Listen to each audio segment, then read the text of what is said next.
네. 어, 박기남 집사님 27절부터 30절 말씀까지 읽어주시면 고맙겠습니다. 유다의 왕 요아긴이 사로잡혀간 지 37년 곧 바벨론의 왕 에무르닥이 즉위한 전년 12월 그달 27일에 유다의 왕 요아긴을 옥에서 내어놓아 그 머리를 들게 하고 그에게 좋게 말하고 그의 지위를 바벨론에 그와 함께 있는 모든 왕의 지위보다 높이고 그 죄수의 의복을 벗게 하고 그의 일평생 항상 왕의 앞에서 양식을 먹게 하였고 그가 쓴 것을 날마다 왕에게서 받는 양이 있어서 동신토록 끊이지 아니하였더라. 아멘.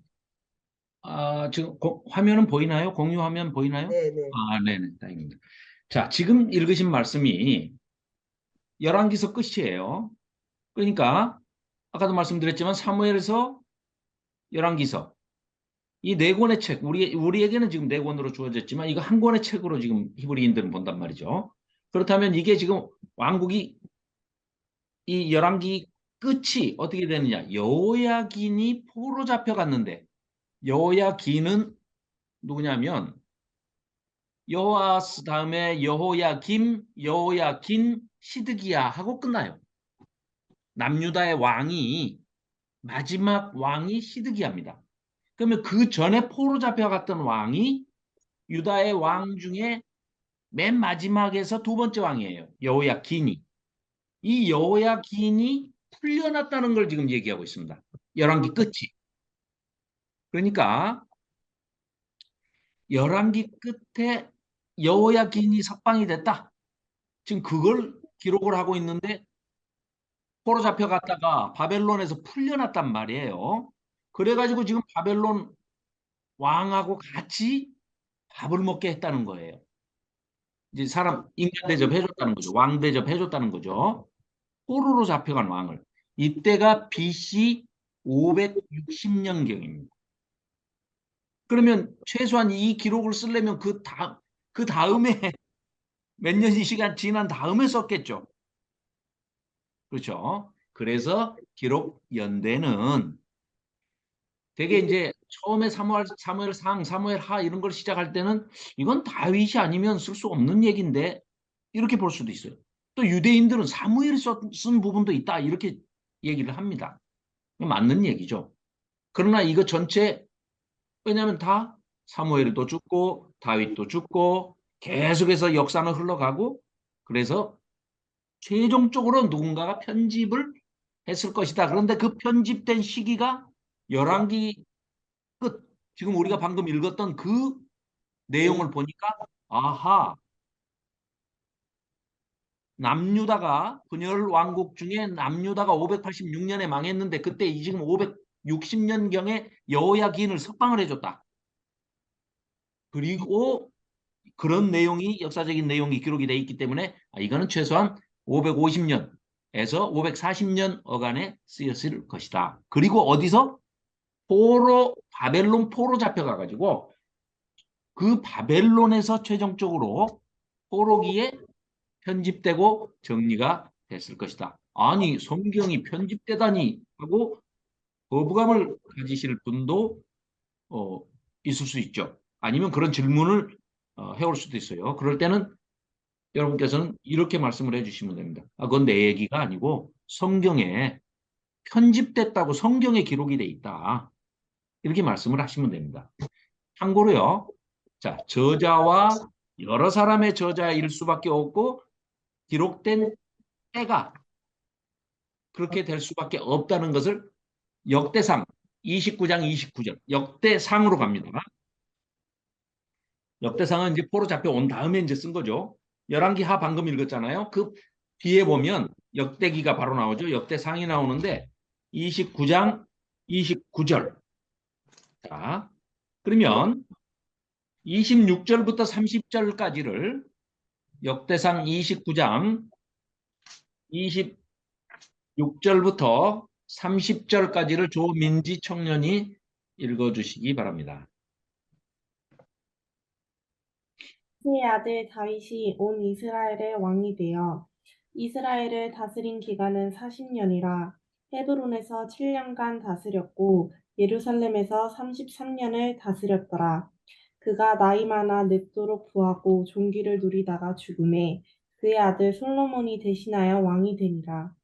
다윗 왕의 행적은 처음부터 끝까지 선견자 사무엘의 글과 선지자 나단의 글과 선견자 갓의 글에 다 기록되고 또 그의 왕 된 일과 그의 권세와 그와 이스라엘과 온 세상 모든 나라의 지난 날의 역사가 다 기록되어 있느니라. 아멘. 다음에 여기 보니까 이렇게 표현하고 있어요. 지금 다윗에 관한 모든 행적은 처음부터 끝까지 선견자 사무엘. 그렇죠. 사무엘이 다윗에게 하나님의 명을 받아서 기름 부어서 왕으로 세운 사람 아닙니까? 그죠? 그러니까 사무엘과 선견자 사무엘의 글과 그다음에 또 다윗이 바세바 사건으로 죄를 범했을 때 하나님의 명을 받아서 선지자 나단이 와가지고 호되게 책망을 했죠. 그랬을 때 그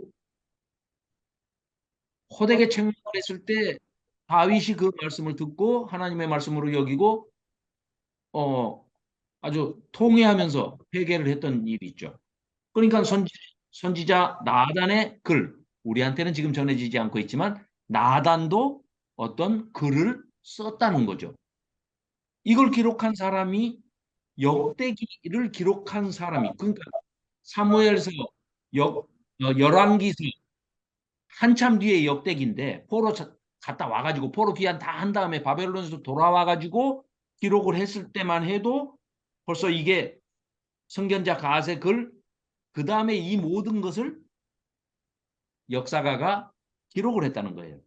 바벨론 포로에서 돌아와서. 그렇기 때문에 많은 사람들이 쓴 글을 여러 학사들이 편집을 했다. 그 중에 으뜸 가는 학사가 유대인들에게는 우리 마치 한국 사람들한테, 대한민국 사람들한테 아니면 뭐 북한을 포함해서 북조선 인민공화국을 포함해서 한국에 살고 있고 한국말을 쓰고 있는 한민족에게 당신은 어떤 왕을 가장 존경합니까? 하면 거의 90% 이상이 세종대왕을 존경한다고 하듯이 유대인들에게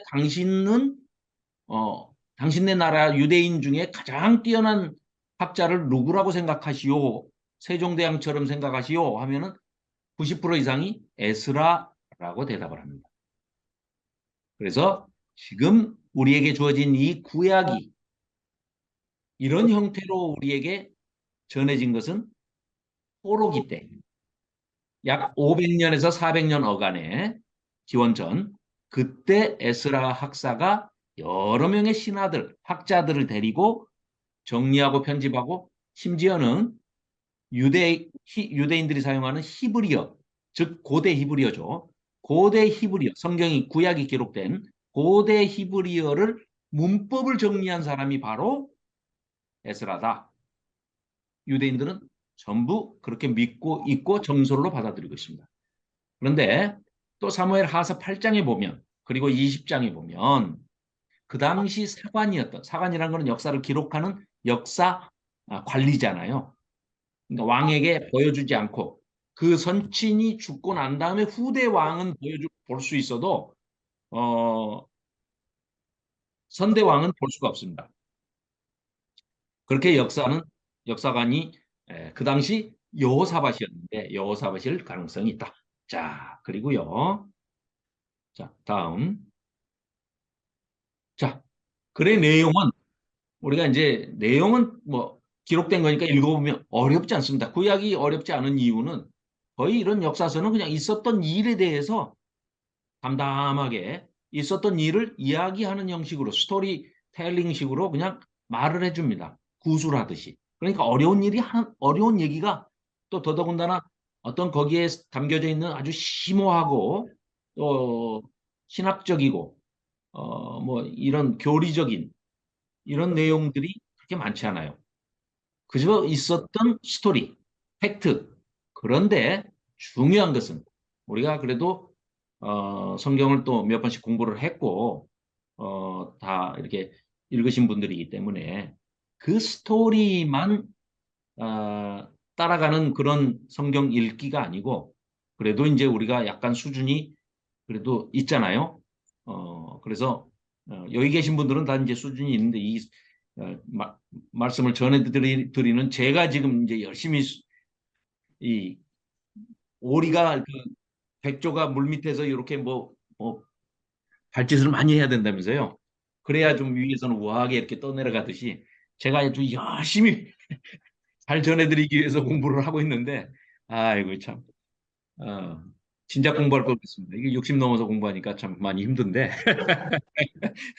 어, 어쨌거나 이 우리가 수준이 좀 있기 때문에 스토리를 따라가는 그런 성경 읽기가 아닌 하나님의 심정, 하나님의 관점으로 하나님의 에, 주관으로 성경을 보는 맨날 우리는 인간의 편에서 또 우리들의 그냥 그 눈높이에서 자꾸 성경을 해석하려 하고 읽으려고 하고 또 전하는 사람들도 인간이 중심이 돼가지고 이렇게 전하다 보니까 하는데 최소한 그 너머에 있는 우리가 행간을 읽는다 그러죠.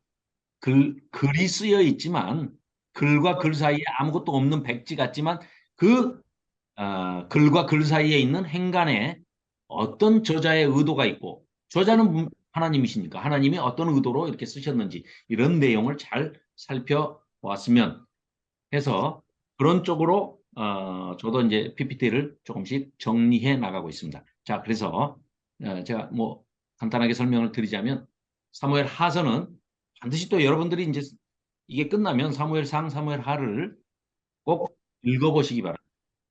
전혀 새롭게 또 다가오는 부분들이 많이 있으실 줄 믿습니다. 어, 지난번에도 말씀드렸지만 그 김현숙 권사님이 공부가 끝나면 꼭 성경을 이렇게 읽으신대요.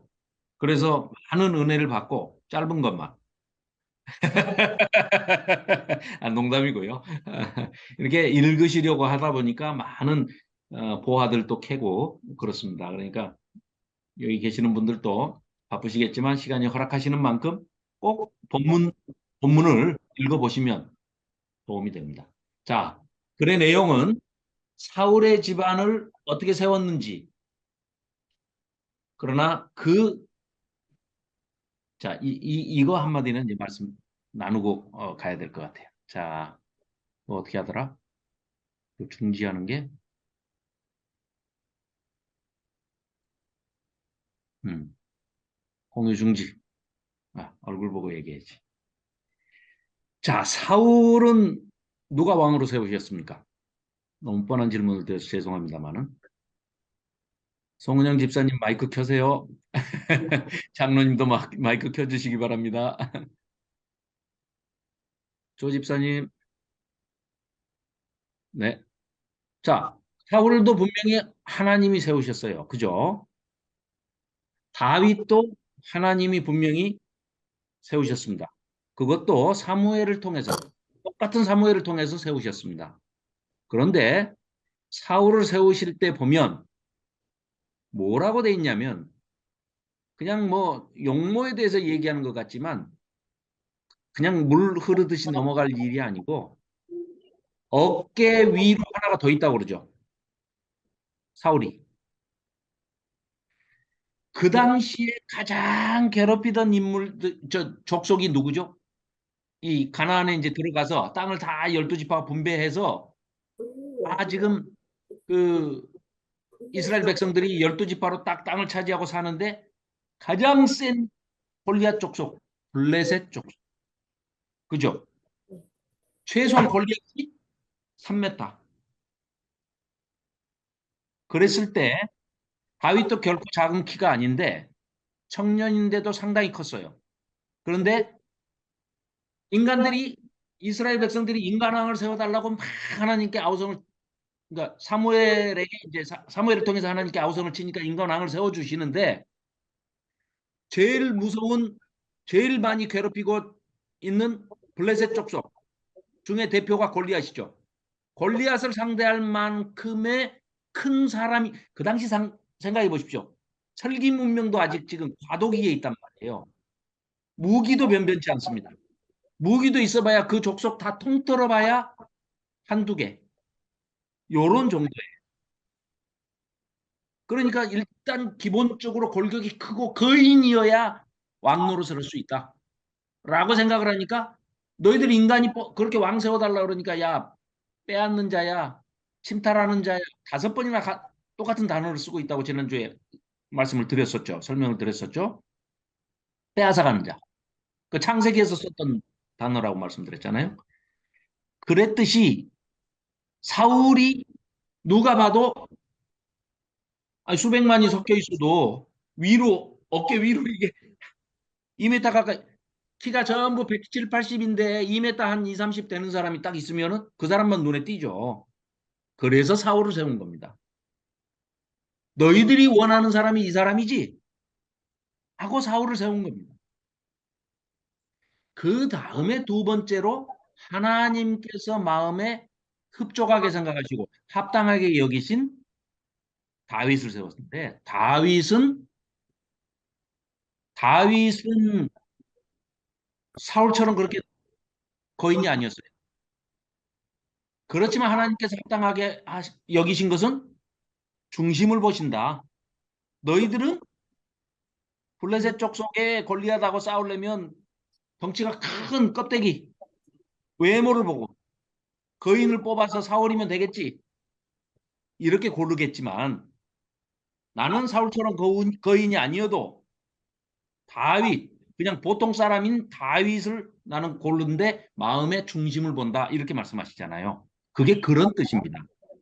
그래서 다윗의 성품과 인격과 무엇보다도 하나님에 대한 영성이 믿음이 신실했던 사람이에요. 그러나 인간이기 때문에 다윗도 역시 실수가 많고 흠결이 있죠. 우리는 생각할 때 사울은 하나님께 무지무지하게 잘못했고 다윗은 무지무지하게 잘해서 하나님이 다윗은 흡족해 하시고 사울은 그 대가 2대도 못 넘어가고 그냥 1대에서 그냥 잘라버려가지고 끝내셨다. 폐위시키셨다. 이렇게 생각하시면 큰 오해입니다. 뭐 양으로 따질 수는 없겠지만 다윗이나 사울이나 하나님 앞에 범죄하기는 똑같습니다. 오히려 다윗이 더 클지도 몰라요.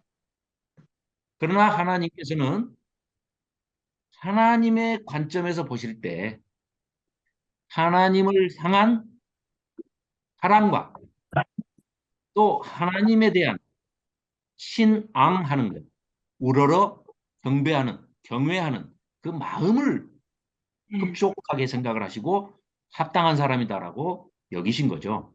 아멘. 우리 인간은 누구나 다 실수가 있습니다. 그러니까 우리 생각해 봅시다. 가령 예를 들어서 우리가 이제 자녀들의 이름을 지을 때 외국에서도 마찬가지예요. 제일 많은 이름이 데이빗이에요. 구약에서는 데이빗, 다니엘, 다니엘. 네. 그다음에 조셉, 요셉이죠, 요셉. 신약에 오면 피터 누구예요? 베드로, 존은 그 어디 광장에 가서 존 부르면은 한 수백 명이 손들걸요? 그러니까 이제 성경에서 성경의 인물들 중에 이제 우리가 이름을 따지만 피터라고 이름을 지으면서 쟤는 3번 부인할 거야 하고 부정적인 면만 보고 그 아이의 이름을 자녀의 이름을 피터라고 짓는 부모는 아무도 안 계시죠. 그죠? 다윗이라고 지으면서 바세바하고 그 사건, 뭐 간음 사건, 우리아를 죽인 그 살인 사건의 주범으로 생각하면서 그 이름을 짓지는 않잖아요. 인간은 누구나 실수를 합니다. 그러나 하나님께서 그런 다윗조차도 자기의 욕망을 채우기 위해서 그런 범죄를 저질렀음에도 불구하고 하나님께서 내 마음에 합당하다라고 다윗을 평가하시거든요. 이거 하나님의 평가입니다. 우리 인간들의 해석과 평가가 아니고 하나님의 평가입니다. 참고로 시편 51편 한번 보시겠습니까? 시편 51편을 한번 보시면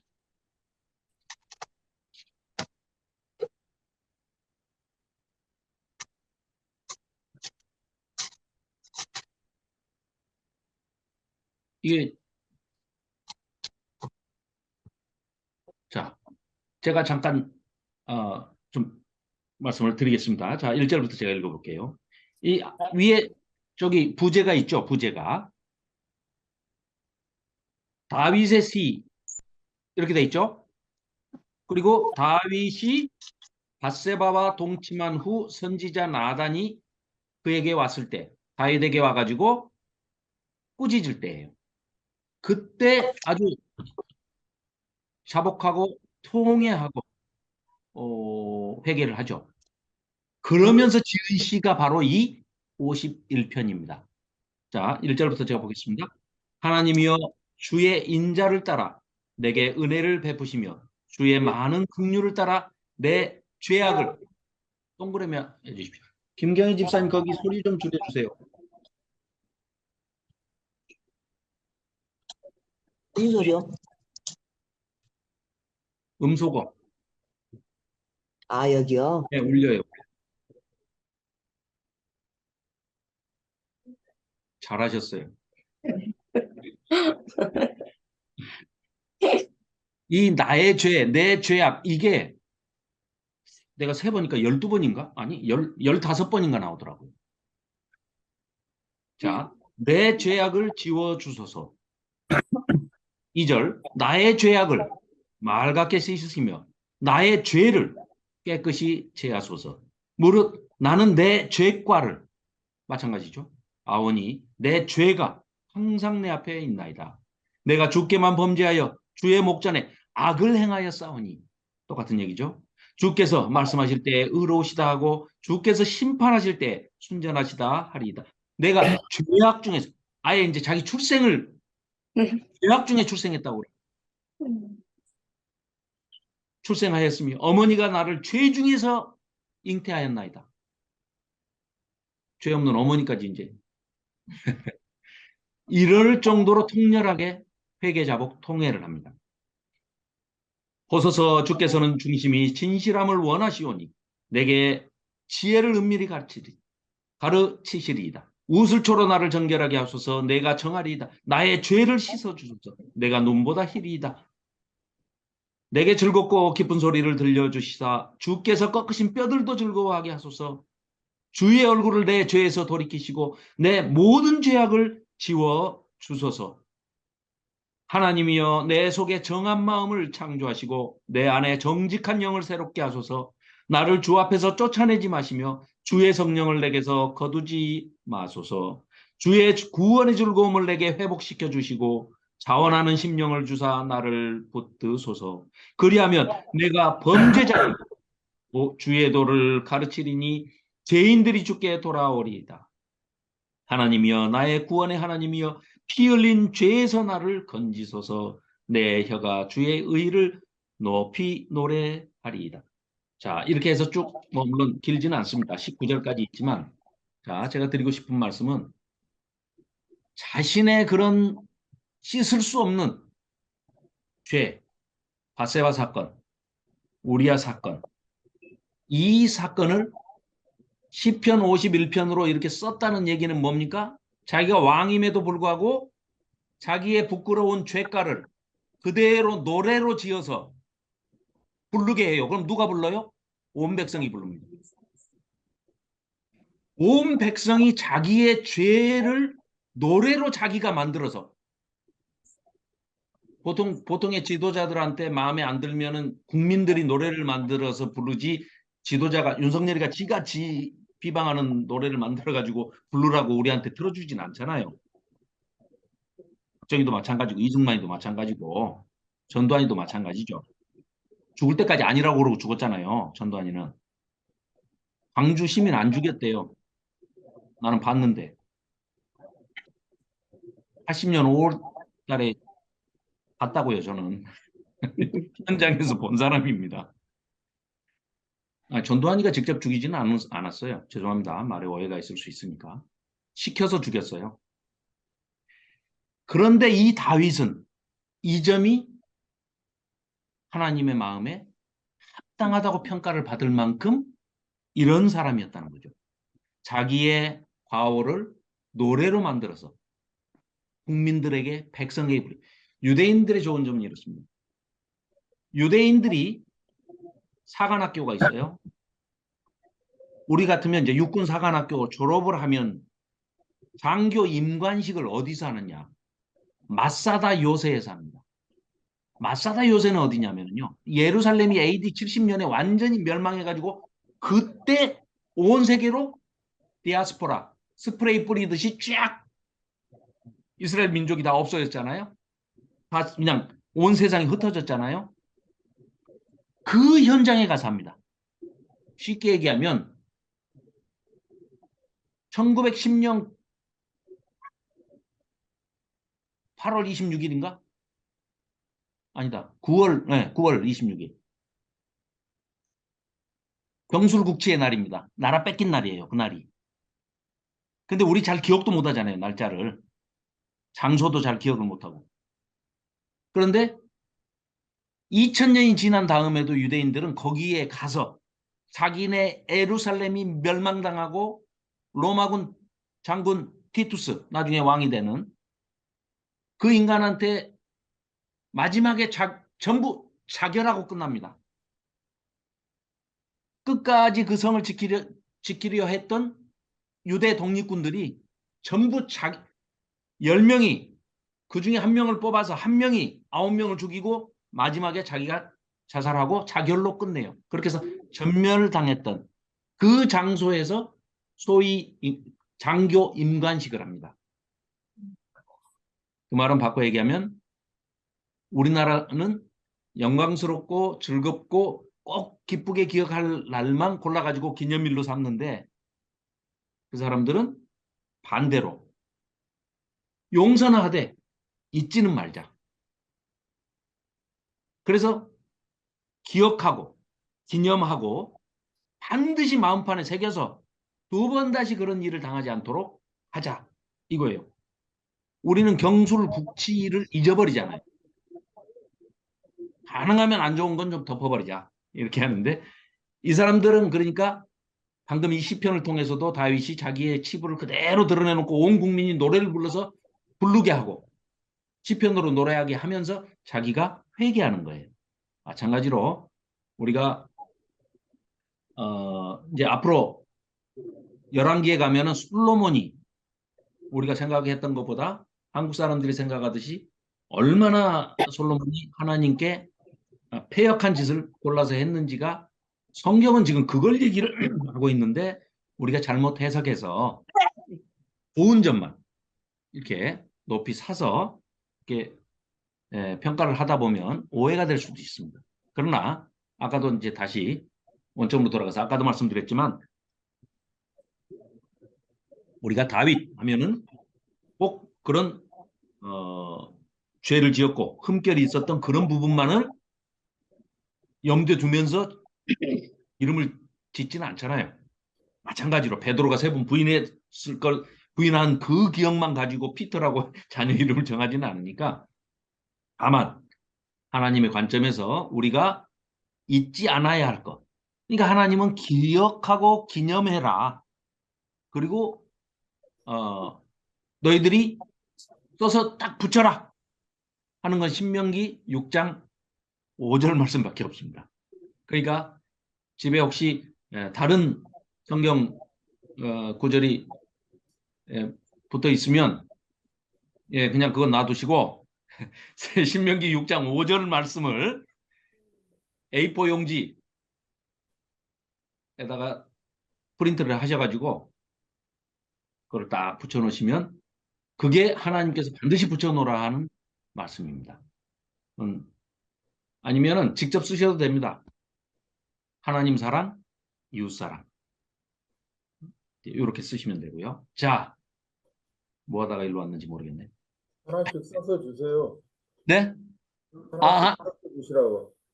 써주시라고요. 제가 요새 구슬론 지가 오래돼가지고 알겠습니다. 명심하겠습니다. 알겠습니다. 그다음에 이제 화면 공유. 괜히 말 꺼냈다가 이제 네, 숙제를 네, 알겠습니다. 숙제를 잘 하도록 하겠습니다. 자, 화면 나오나요? 보이나요? 네. 네. 자, 유다 지파의 왕에서 통일 왕국의 왕이 됩니다. 자, 우리 뭐 너무나 잘 알다시피 다윗이 33년 통일왕국의 이제 왕으로서는 33년, 분열왕국에는 이제 7년. 아니야, 분열왕국이 아니라 두 지파의 왕, 유다 지파와 베냐민 지파 두 지파의 왕으로서 7년 6개월. 그리고 40년 통치를 하는데 이제 12지파 모두에게 추대를 받아서 통일왕국의 두 번째 왕이 되죠. 자, 그래서 제일 먼저 한 게 왕이 딱 되니까 제일 먼저 한 게 몇 가지가 있는데 그 중에 가장 대표적인 게 뭘까요? 제일 먼저 한 게 뭘까요? 그 당시만 해도 여부스족들이 차지하고 있는 그 예루살렘 성, 그 당시는 여부스 성이었습니다. 다윗이 그때까지도 점령하지 못하고 있던 가장 좋은 사람이 살기 좋은 성, 살기 좋은 성에는 힘센 사람들이 살지 뭐 힘 없는 사람들이 그런 성을 차지해서 지키지를 못하죠. 그러니까 가장 힘이 센 여부스족이 차지하고 있단 말이죠. 바닷가 좋은 쪽에는 아까도 말씀드렸던 블레셋 족속들이 차지하고 살고 있고, 블레셋 족속은 어떻게 됐죠?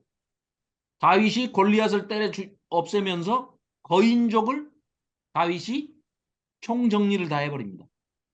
다윗의 부하들까지 가가지고 거인족을 다 멸절시켜버립니다. 그래서 블레셋 족속은 다윗에 의해서 끝장이 납니다. 그런데 사울은 누구에 의해서 죽죠? 물론 자결의 뭐 그런 게 자살 비슷하게 죽었지만 결국은 뭐 하다가 죽었어요? 블레셋 족속하고 싸우라고 왕으로 세웠더니 골리앗하고 싸울 때 누가 나갔어야 돼요? 사울. 예, 사울이 나가야 되는데 사울이 안 나가죠. 엉덩이를 뒤로 쭉 빼고 안 나가고 있어요. 그러니까 다윗이 얼떨결에 심부름 갔다가 그런 싸가지 없는 소리를 하고 있고 하나님을 막 망령되이 하는 그런 말을 하는데도 다 듣고 뭐야 이거 하나님이 왕으로 세운 사람이 왜 빨리 가서 저걸 없애라고 세워놨는데 안 하고 있지? 하고 그냥 다윗이 나간 거 아니에요. 그랬다가 그러니까 블레셋 족속 없애라고 왕 세웠더니 인간왕 달라고 그래서 왕을 세워줬더니 블레셋 족속하고는 싸우지도 않고 결국은 어떻게 됐죠? 사울의 최후는 블레셋 족속한테 죽었죠. 죽임을 당했죠. 거꾸로. 그런데 하나님 마음에 합당했던 다윗은 어린 소년일 때 하나님께서 눈여겨보셨는데 또 사무엘을 통해서 기름을 부었더니 그 어린 나이에 가가지고 죽였어요. 골리앗을. 블레셋 족속을 대표하는 골리앗을 죽였어요. 그랬더니 이제 사울이 그런 다윗을 죽이려고 사위까지 삼았는데 그런 다윗을 죽이려고 이제 그 망발을 하잖아요. 자, 그 노래가 있죠. 사울이 죽인 것은 천천히요. 다윗이 죽인 것은 만만이다. 이게 단순히 무슨 노래 만들어서 이렇게 불러가지고 사울이 질투심이 났다. 단지 그런 얘기일까요? 저도 요번에 이거 정리하면서 그런 생각이 들더라고요. 아, 이거 영적인 문제였구나. 이 굉장히 영적인 문제입니다. 다 내포돼 있어요. 그 한 줄 노래. 국민들이 부른 그 한 줄 노래에 하나님의 뜻이랑 다 녹아 들어가 있어요. 방금 제가 말씀드렸듯이 하나님께서 사울을 왕으로 인간왕으로 세워달라고 하니까 사울을 세우신 것은 거인이기 때문에 블레셋 족속에 골리앗을 때려잡으라고 사울을 세웠는데 사울이 때려잡으라는 블레셋 족속 골리앗은 때려잡지 못하고 엉뚱한 데 가서 그러니까 블레셋 족속이 아닌 다른 족속들한테는 가서 전쟁해갖고 많이 이겼다니까요. 사울이. 거인족이 아닌 데 가서는 굉장히 잘난 척을 많이 했어요. 예, 근데 강약 약강. 예, 약한 자한테는 강한 척하고 강한 자들 앞에서는 깨갱하고 꽁무니 빼고 엉덩이 빼고 안 했어요. 그걸 정확하게 질타한 것이 생략이 됐지만 이건 제 생각입니다. 제 뇌피셜인데 제 생각입니다. 이스라엘 백성들이 부른 노래 앞에 가로 속에 뭐가 들어있냐면 하나님께서 세우신 골리앗 때려잡은 블레셋 때려잡으라고 세우신 가로 닫고 사울은 엉뚱한 놈 천천 죽이고 소년 다윗은 하나님께서 세웠더니 블레셋 족속의 골리앗부터 시작해서 만만을 다 무찔렀다. 이 노래를 들으니까 사울이 미쳐버린 거죠. 뭐 꼭 그렇다고 주장할 바는 아니지만 저는 그렇게 믿습니다. 여러분들도 그런 생각이 아마 크게 그 벗어나시지 않을 것 같아요. 그죠? 그러기 때문에 그 노래의 자극을 그 노래 자체가 영적인 것이고 하나님의 그 심정이 그대로 다 들어가 있기 때문에 그래서 시편이 이렇게 7, 80편의 시편을 지금 다윗이 뭐 거의 우리한테 지금 전에 이게 성경으로 전해진 건 150편이잖아요. 그중에 절반을 다윗이 썼습니다. 그런데 그 다윗이 쓴 시편이 그 당시에 그런 노래의 파급력과 영향력 이런 게 엄청났기 때문에 자기의 방금 우리가 읽었던 시편 51편까지도 자기의 죄를 그대로 노래 만들어서 국민들한테 부르게끔 해가지고 하나님 앞에 불려지게 시편이 다 찬송가 아닙니까? 지금 우리로 얘기하면 찬송가를 부르게 해가지고 그 노래를 들을 때마다 자기가 회개하고 아주 통렬한 회개를 하면서 말년에 그렇게 보내죠. 다윗은 훌륭한 사람입니다. 솔로몬은 아니지만. 자, 네. 자, 화면 공유하겠습니다. 아이고, 이제 2페이지 나갔네. 그래도, 내용이, 뭐, 스토리는 다 아시는 내용이니까, 자, 편하게 하겠습니다. 자, 그리고, 이렇게 해서, 제일 먼저 한 일이 여부성을 다윗이 뺏어가지고 이름을 다윗성이라고 하니까, 아니야, 예루살렘성이라고 하자. 예루살렘. 하나님께서 평강을 주셨다. 평안을 주셨다. 평화를 주셨다. 평화의 도시. 평화의 성이라는 뜻으로 예루살렘이라고 정합니다. 그랬더니 예루살렘에 이제 자기 살 집을 지어야 될 거 아니에요. 왕궁을 짓고 보니까 하나님 궁을 지어야 되는데 하고 그런 생각이 들었죠. 그래서 성전을 짓겠습니다. 했더니 하나님께서 야야 놔둬라. 난 집이 필요 없다. 네 마음이 갸륵하니 내가 네 집을 지어줄게.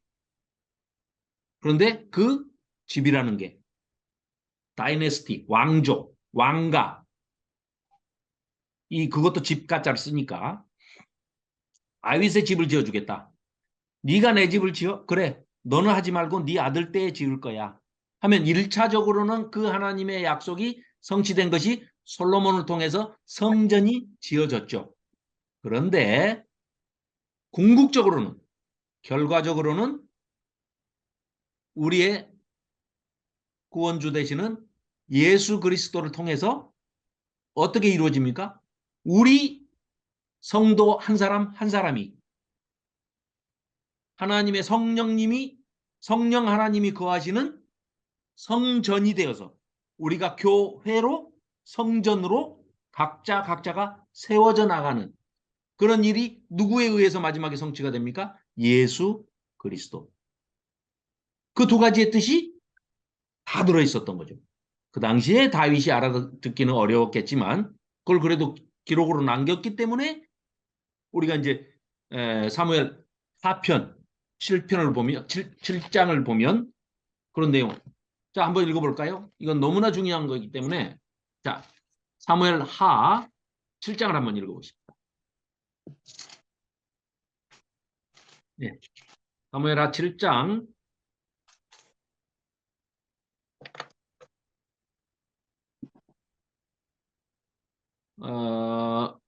네. 7장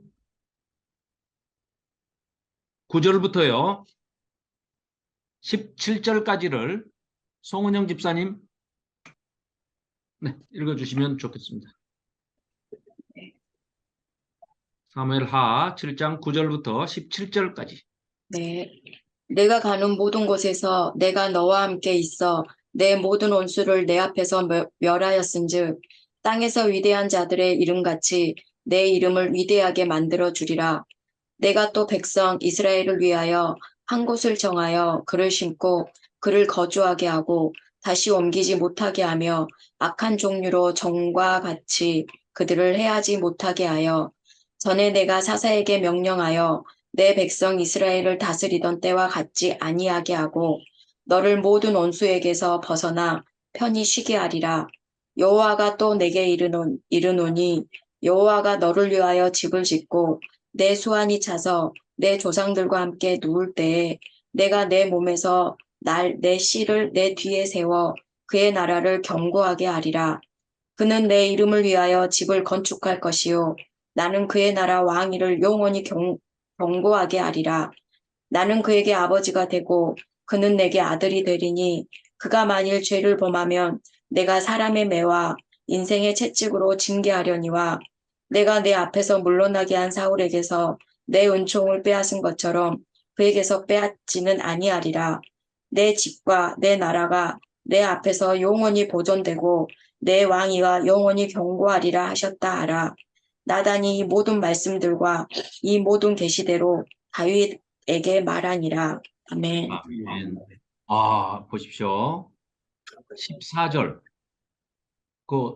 지난번에도 말씀드렸던가요? 밑줄을 그어 놓으셔야 됩니다. 이 다윗의 언약 때문에 결국은 다윗의 후손으로 예수님이 오시는 겁니다. 그만큼 이 우리의 구속사적인 관점에서 교리적으로 보더라도 신학적으로 보더라도 구속사적으로 봐도 예수님이 다윗의 후손으로 오셔야 하는 이유가 바로 이 다윗 언약입니다. 다윗 언약. 우리 성경에서 가장 중요한 언약이 세 가지가 있다고 모든 학자들이 공히 얘기를 합니다. 그 세 가지 언약이 뭐냐? 아시다 이렇게 외우시면 좋아요. 아시다. 쉽죠? 아시다. 아시다. 마다. 첫 번째 언약은 아브라함 언약입니다. 그렇죠? 하나님께서 아브라함에게 뭘 약속하셨습니까? 땅도 주시겠다.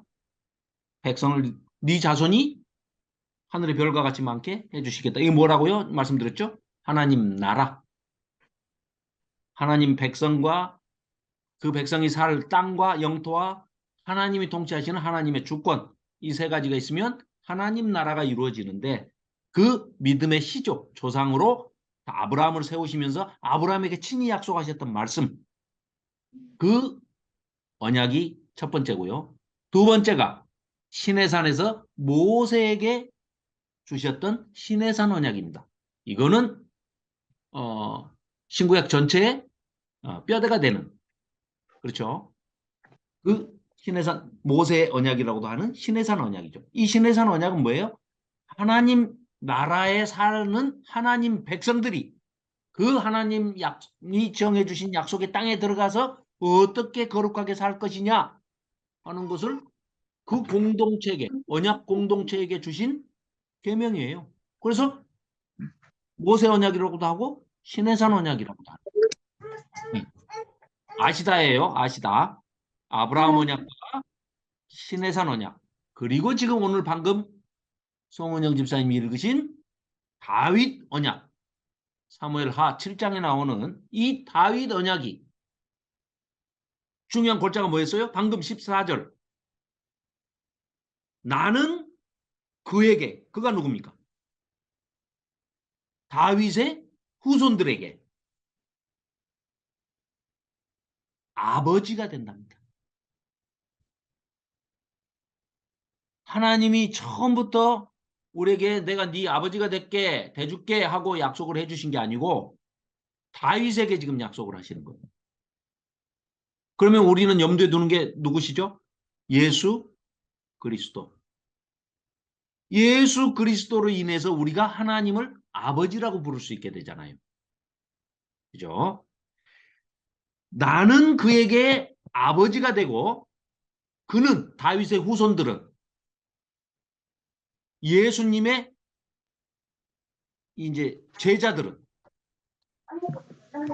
하나님 아버지의 누가 된다고요? 아들이 되리니. 그러니까 다윗의 아들로 오는 예수님. 그 예수님으로 인해서 우리가 하나님의 아들, 딸들이 된 겁니다. 아들이 된 겁니다. 우리가. 자녀가 된 겁니다. 자녀가. 자손이 된 거예요. 네. 그만큼 중요합니다. 그래서 아시다, 언약. 성경에 나오는 가장 중요한 세 가지 언약 하면은 아브라함 언약, 시내산 언약, 모세 언약, 그 다음에 다윗 언약. 이 세 가지를 항상 이렇게 설명을 해 주실 수 있어야 되겠죠. 자, 그리고 그래서 이제 두 번째로 다윗이 성전 얘기를 했더니 성전은 내가 지어줄게. 내가 거꾸로 네 집을 지어줄게. 라고 하시면서 예수 그리스도 오실 메시아까지 예표로 보여주시죠. 참, 이 다윗이 이럴 정도로 하나님의 마음에 합당했던 사람입니다. 메시아를 예표하는 그런 인물로 하나님께 선택을 받았다는, 정말 이 선물을 받은, 은혜를 입은, 또 마찬가지로 다윗이 뭐 우리하고 똑같이 그런 인생에 뭐 어떤 흠결도 있고 이렇지만 뭐 누누이 말씀드렸지만 다윗은 그 선지자 예언자 나단이 와가지고 통렬하게 그렇게 이 책망을 했을 때 하나님의 책망을 받고 바로 그 자리에서 통회자복하는 그런 모습을 보이고, 또 그때 쓰였던 이 시편들을 살펴보면은요 정말 다윗이 얼마나 하나님 앞에 회개하고 하나님을 또 얼마나 사랑을 했는지 이런 것들이 여실히 다 드러납니다. 자, 그리고 이 다윗이 이제 생각한 게 법궤, 언약궤, 하나님의 말씀, 방금 말씀드렸던 시내산 언약, 모세 언약, 그 10계명이 기록된 돌판, 하나님께서 주신 물건 중에 그 만나는 없죠. 보존이 안 되잖아요. 네, 하늘에서 내려온 신령한 음식인데 보존이 안 돼. 이슬이니까 이슬. 없어져 버려요. 그래서 만나를 담은 항아리는 있지만 만나는 없어요. 보존하지 할 수가 없어요. 언약궤 앞에 놔뒀다는 모세의 지팡이 그거 땅에 있는 거지 하늘에서 내려온 거 아니에요. 그죠?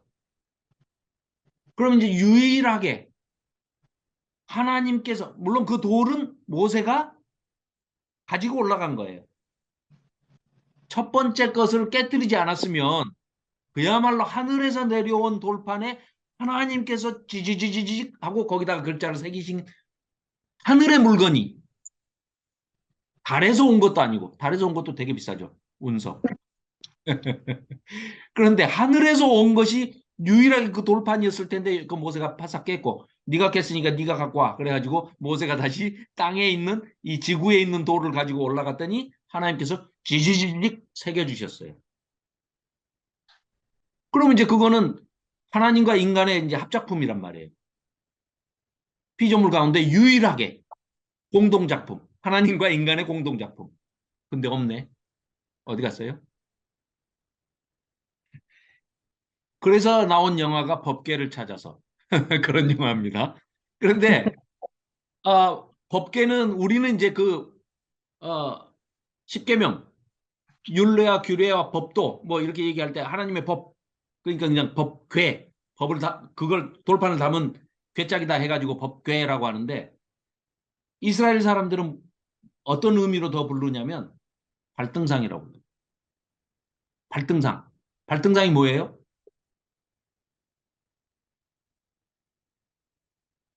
권사님, 김현수 권사님, 마이크를 켜고 말씀하세요. 발등상. 말씀은 발등상이 발등상 말씀이요?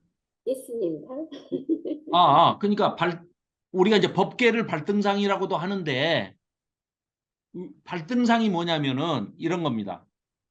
옛날 임금들이, 왕들이 의자를 왕좌, 그러니까 왕이 앉는 의자. 우리나라 같으면은 뭐라 그러니까 영상, 그렇죠? 영조각 해가지고 거기 이렇게 앉잖아요. 근데 의자가, 사람은 작아도 왕이 작아도 의자를 엄청 크게 만든단 말이에요. 그래가지고 위험을 갖추기 위해서. 그럼 거기 왕좌에 앉아요. 앉으면 발이 바닥에 안 닿아. 의자가 크니까. 대롱대롱 매달려 있을 거 아니에요. 그럼 보기 싫죠. 그러니까 발 받침대를 놔줘요. 발 받침대를. 그게 발등상이에요. 왕의 의자에 딱 앉았더니 발이 대롱대롱해. 그러니까 밑에다 발 받침대를 만들어서 왕 발 밑에다 딱 놔둬요. 그러면 거기에 왕이 발을 편안하게 짚고 이렇게 딱 있어요. 그걸 발등상이라고 그래요. 자, 이 이미지를 그대로 하나님한테로 갖고 가세요. 하나님이 어디에 앉아 계신다고요? 언약궤 뚜껑. 그죠? 천사가 두 그룹 케루빔이 이렇게 날개를 하고 금으로 된 이렇게 뚜껑이, 법궤 뚜껑이 이렇게 조각이 돼 있죠. 그럼 여기 가운데가 지금 시은좌, 하나님이 앉아 계시는 좌정하시는 곳. 그럼 하나님 발이, 사람으로 따지면 발이 법궤 위에 이렇게 걸쳐져 계시기 때문에 땅바닥에 안 닿아요. 그러니까 발등상으로 뭐를? 법궤를 갖다 놨다는 거예요.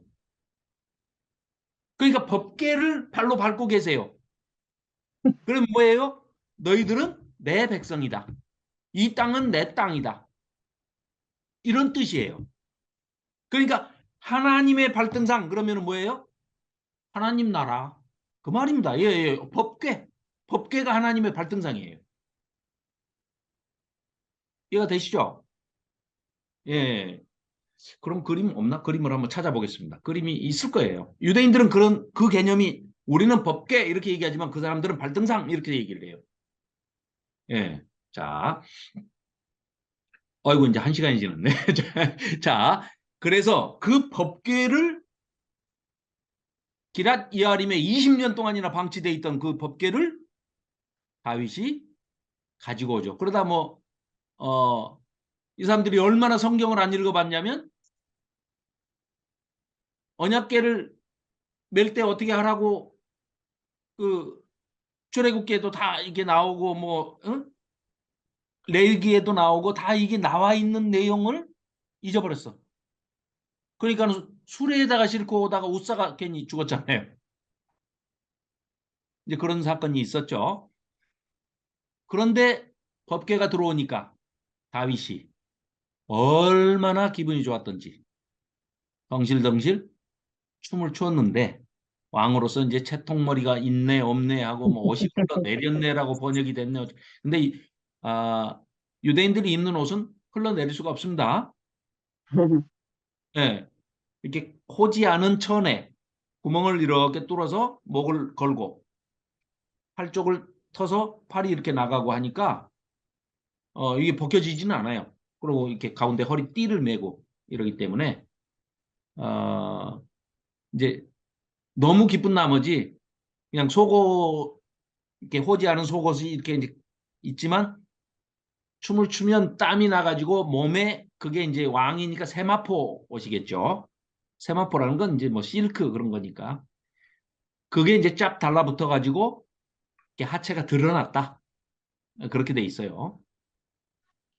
그래서 이제 뭐 그게 옷이 흘러내렸다. 아니요. 그거 아닙니다. 스트립쇼 아닙니다. 자, 그랬다는 얘기고요. 자, 그렇게 해서 법궤를 언약궤를 하나님의 발등상을 이렇게 옮기는 거죠. 자, 그러면 대외적으로는 뭘 상징합니까? 다윗이 사울과의 그 정통성 시비도 미가를 데려옴으로써 또 사울의 집안의 사람들을 후대함으로써 선대함으로써 정치적인 어떤 그런 아주 뛰어난 지도력도 발휘하지만 또 사실 요나단이 자기한테 너무 잘해줬잖아요. 어떻게 보면 요나단이 살려준 셈이잖아요.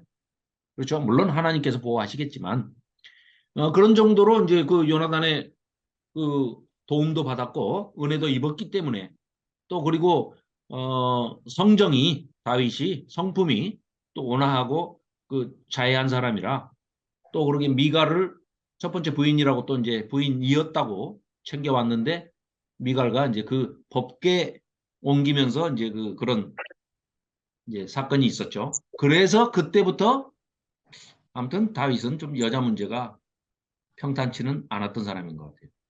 주로 부인으로 이제 최소한 6명 이상의 부인들이 있고 아들만 19명이라고 나중에 기록이 나오거든요.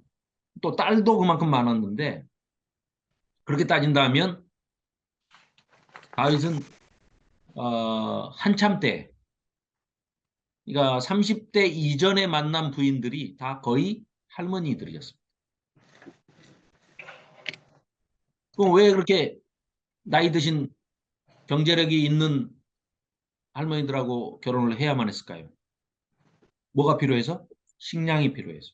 왜요? 자기를 따르는 사람이 숫자가 남자들만, 군인들만 400명이었어요. 그러면 그 사람들이 뭐 가족이 있어가지고 가족도 같이 온 사람들은 뭐 그 정도 숫자 따진다면 한 1000명이 넘었다고 봐야죠. 그럼 1000명이 먹으려면은 이거 뭐 꽤 한 동네죠, 한 동네. 그래서 정략 결혼을 할 수밖에 없었던. 그래서 정상적인 어떤 가정생활이나 남녀관계가 좀 곤란하지 않았을까 이렇게 추측을 해봅니다.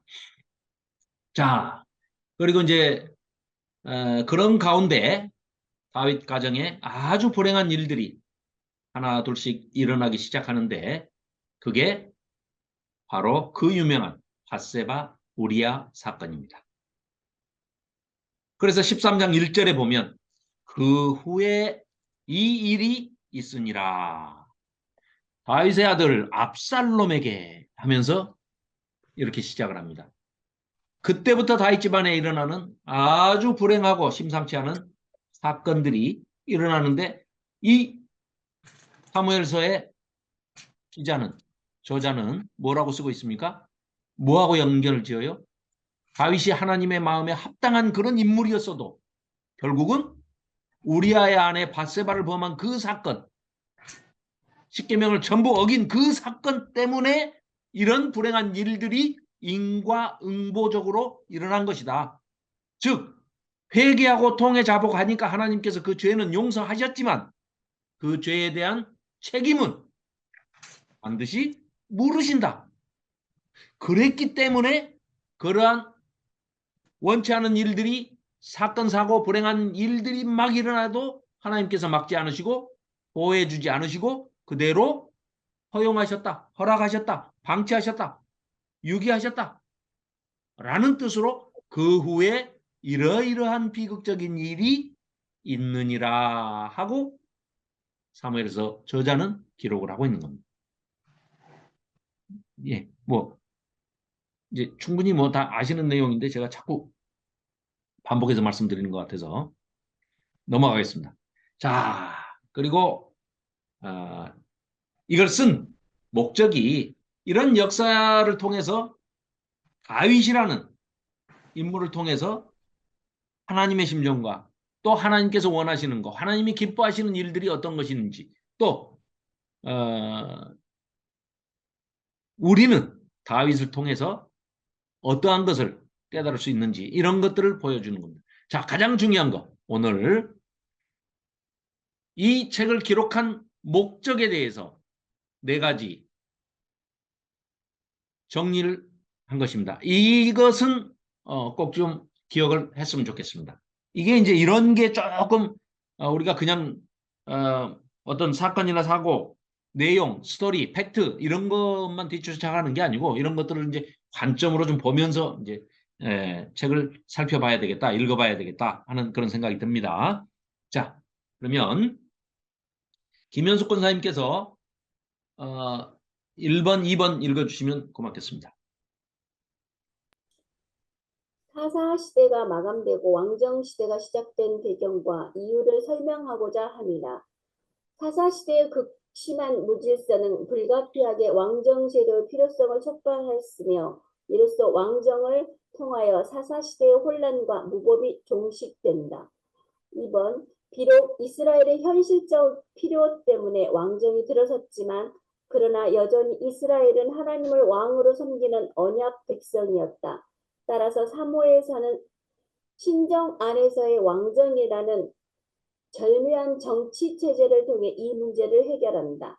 네, 자, 뭐 여러 차례 설명을 드렸지만 사사시대가 왜 그렇게 종교 암흑기에 빠졌느냐 하는 사사기를 통해서 우리가 쭉 살펴보면서 그런 것을 왕정시대, 왕을 달라고 하는 그래서 사사시대가 맨 끝에 어떻게 끝납니까? 그때 왕이 없으므로 각기 자기의 소견에 옳은 대로 지멋대로 하였더라 이렇게 나오잖아요. 그 얘기가 뭐예요? 지금 1번 항목에 소개되어 있는 것처럼 사사시대가 이렇게 어둡게 된 것은 순전히 인간왕이 없어서 그랬다 하는 것처럼 계속해서 그런 방향으로 지금 몰고 가는데 우리는 사사시대가 왜 그렇게 암흑기에 빠졌는가 하는 여러 가지 이유들을 살펴봤지 않습니까? 그렇죠? 하나님도 그걸 계속해서 지적을 하시고 하셨음에도 불구하고 어쩔 수 없이 하나님께서 허락을 하시지만 경고를 하잖아요. 사무엘을 통해서 마지막 사사인 사무엘을 통해서 얼마나 경고를 크게 합니까? 그럼에도 불구하고 계속 인간은 사사시대 때부터 인간 왕을 달라고 타령을 하죠.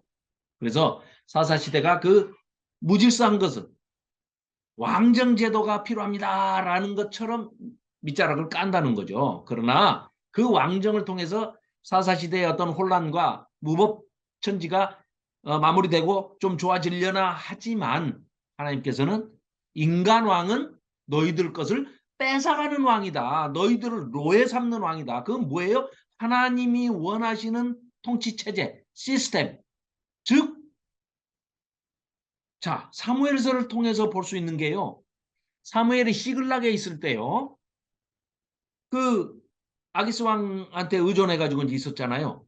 그때 저기 그 뭐야? 그 친구들이 북쪽에서 와 가지고 전부 가족들이랑 여자들 아이들까지 그냥 싹 재산까지 다 뺏어 가지고 이제 달아나니까 다윗이 그 얘기를 듣고 군사들을 끌고 그냥 뒤를 쫓아가죠.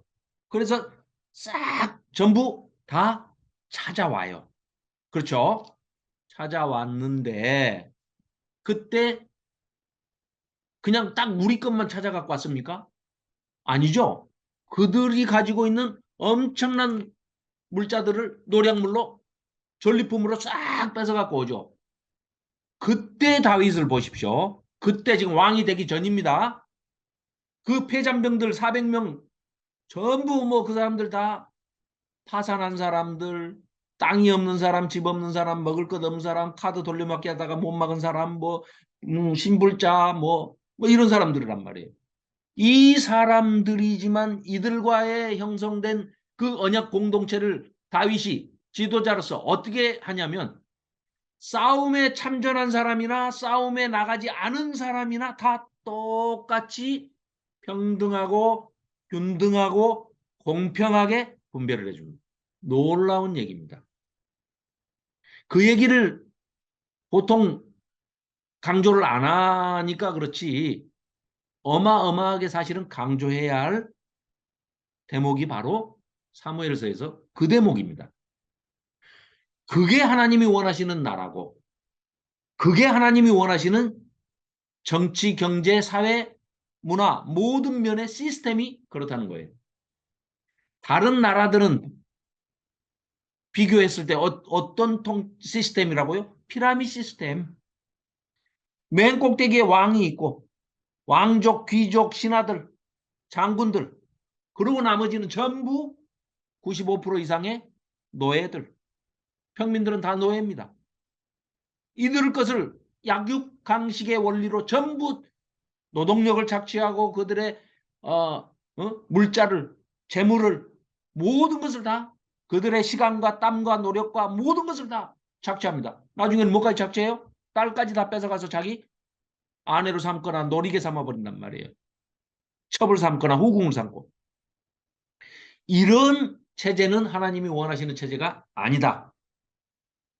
그래서 하나님께서 이 사무엘서를 통해서 신정 안에서 그래 너희들이 인간왕을 달라고 하니까 주기는 주는데 왕정 통치를 하되 누구의 통제를 받는다고요? 하나님의 통제를 받는 신정 안에서 왕정이다 하는 아주 절묘하고도 신의 한 수죠. 그러니까 하나님이 신이시죠.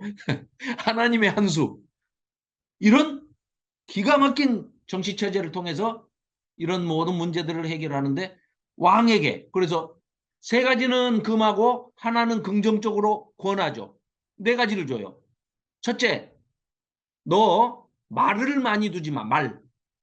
둘째, 신명기 17장에 그렇게 이미 사사기도 전에 신명기 모세가 모압 평지에서 이스라엘 백성들을 모아놓고 죽기 전에 유언으로 한 설교 말씀에 그렇게 나온다니까요. 너희들 틀림없이 젖과 꿀이 흐르는 저 가나안 땅에 들어가면 왕을 달라고 막 나중에 사사기 지나가지고 한 400년 지나면 너희들 달라고 그럴 텐데 그때 인간 왕을 세우되 요러요러하게 세우고 그 왕 된 자는 요렇게 해라.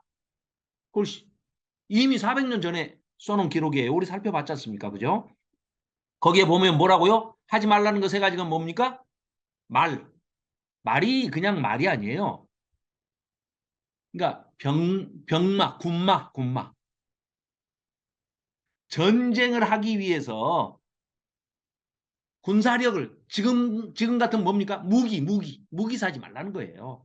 전쟁을 위해서 뭐를 하지 마라. 전쟁은 누가 하신다? 하나님이 하실 거니까. 너희는 전쟁하지 마. 그러니까 말을 많이 두지 마라. 두 번째, 아내를 많이 두지 마라.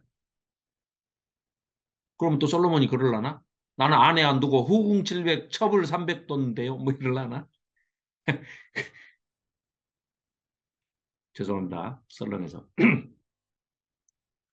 자, 아내를 많이 두지 마라. 세 번째 뭡니까? 금은 보화를 왕이라고 그래서 많이 갖지 말아라. 요 세 가지 금했어요. 한 가지는 뭐예요? 한 가지는 권했어요. 뭘 권합니까? 율법책을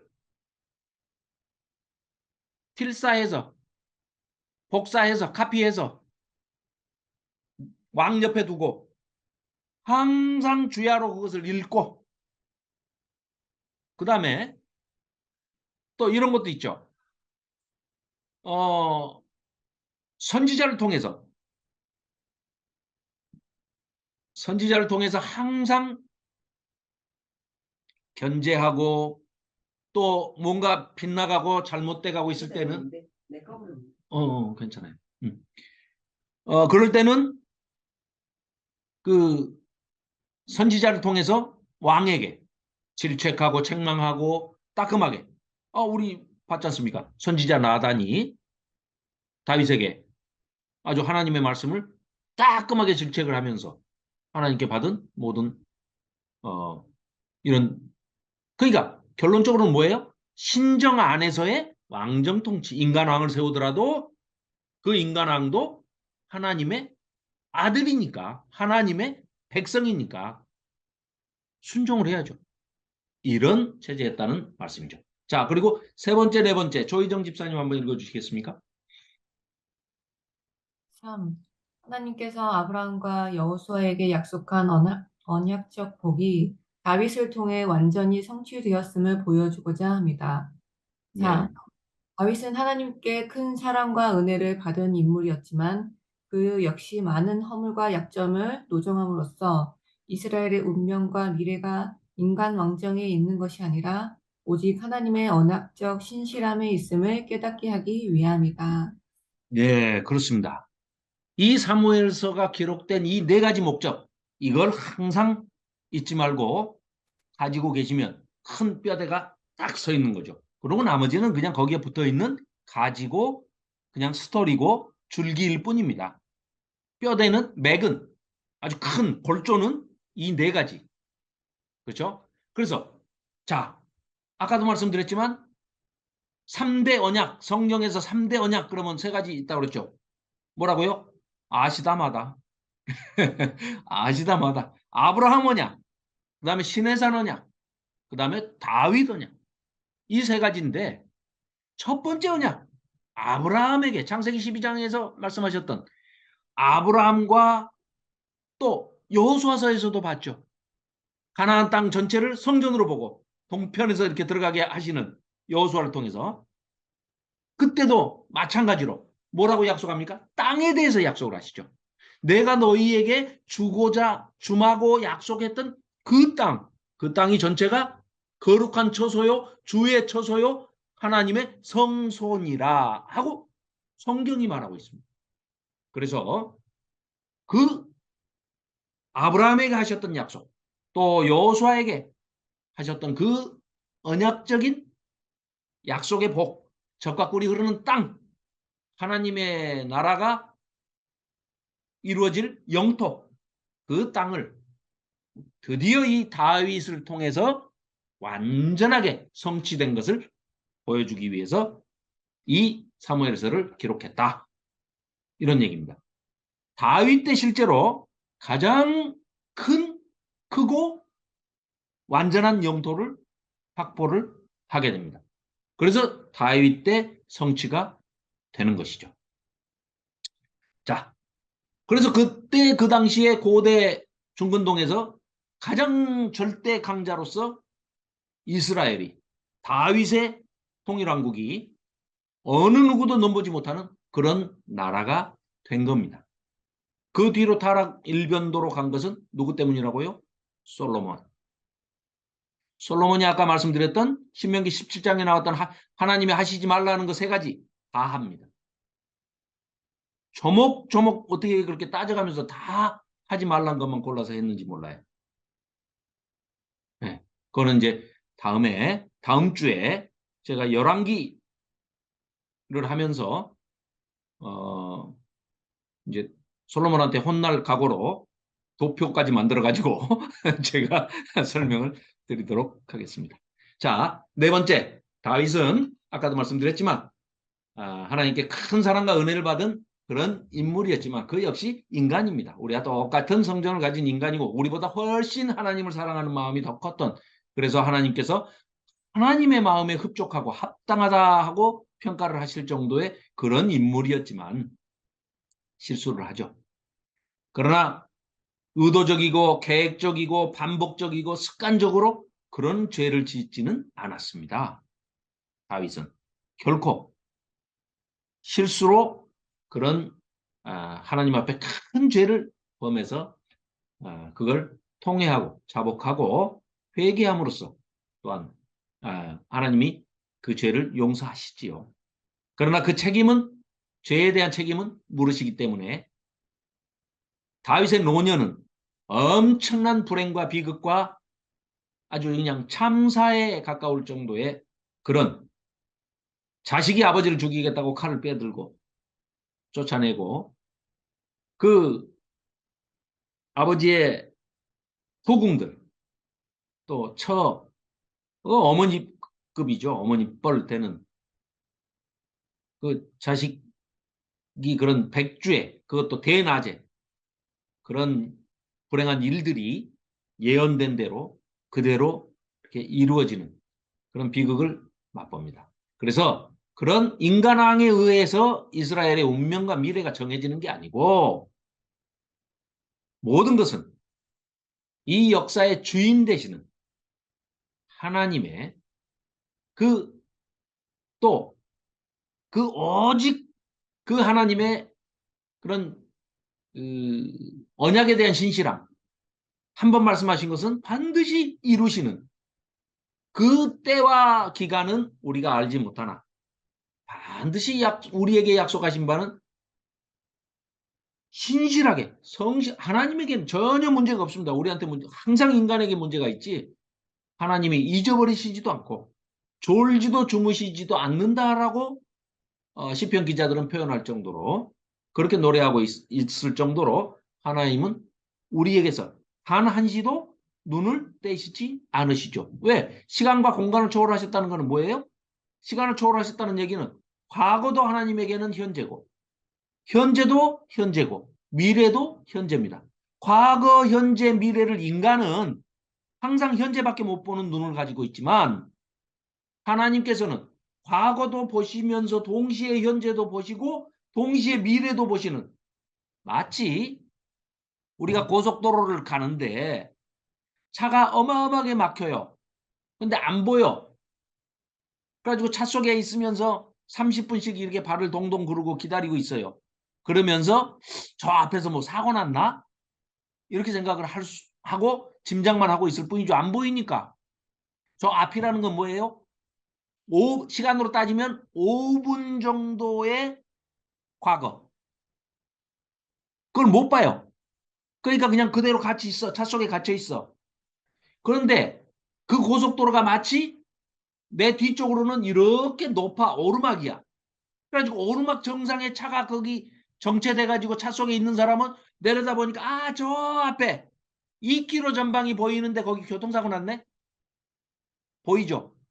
그 사람한테는 5분 전에 일어난 일이 보이잖아요. 그래서 차가 막히는구나. 그런데 그거를 저 뒤에 톨게이트까지 밀렸어요. 근데 톨게이트에 있는 사람 아직 일어나지도 않았어. 가지도 않은 거예요. 그러면 뒤로 5분, 미래의 5분 뒤에 이제 저 뒤에 있어. 그런데 그거를 중계방송하려고 방송국에서 헬리콥터가 떴어요.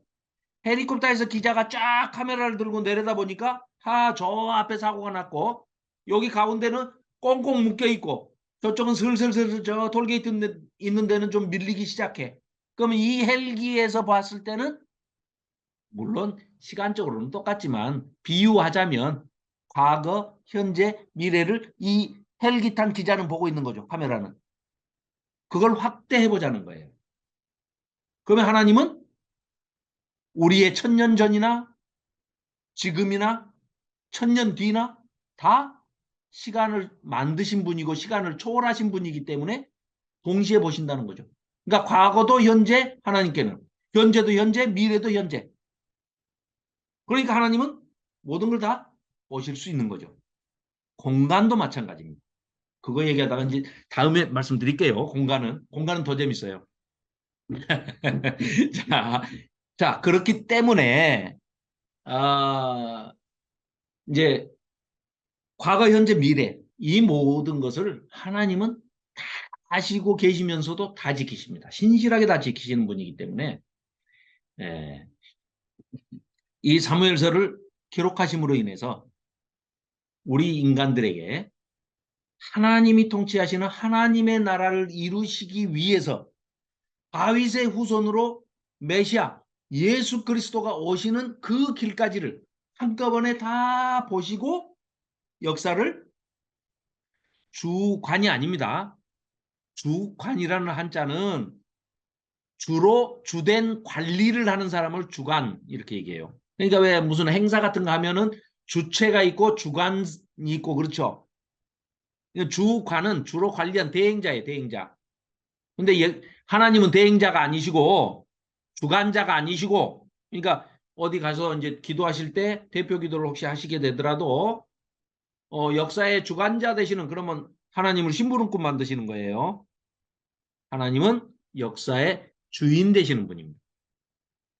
그렇죠. 왜? 역사를 만드신 분이니까. 역사는 뭐예요? 구분을 하자면 시간이잖아요. 시간의 흐름을 기록해 놓은 게 역사잖아요. 그렇죠? 그러니까 역사는 시간이에요. 근데 그 시간을 만드신 분이지 시간에 얽매이시는 분이 아니라는 거죠. 그죠? 자꾸 내가 시간과 공간 얘기가 왜 자꾸 나오려고 그러지? 다른 거 하기도 바쁜데 지금. 자, 넘어가겠습니다.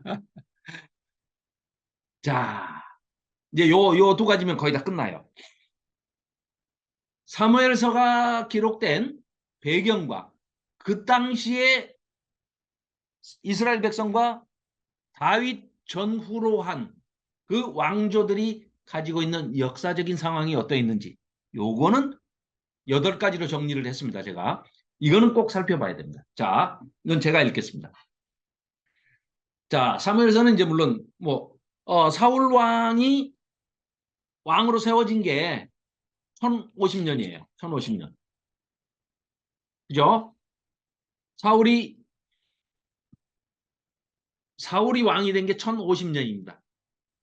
사울이 40년 왕에 있었습니다.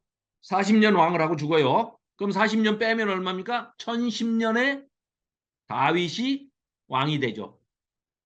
다윗도 딱 40년이에요. 그러고 죽어요. 40년, 1010년에서 40년 빼면 언제예요?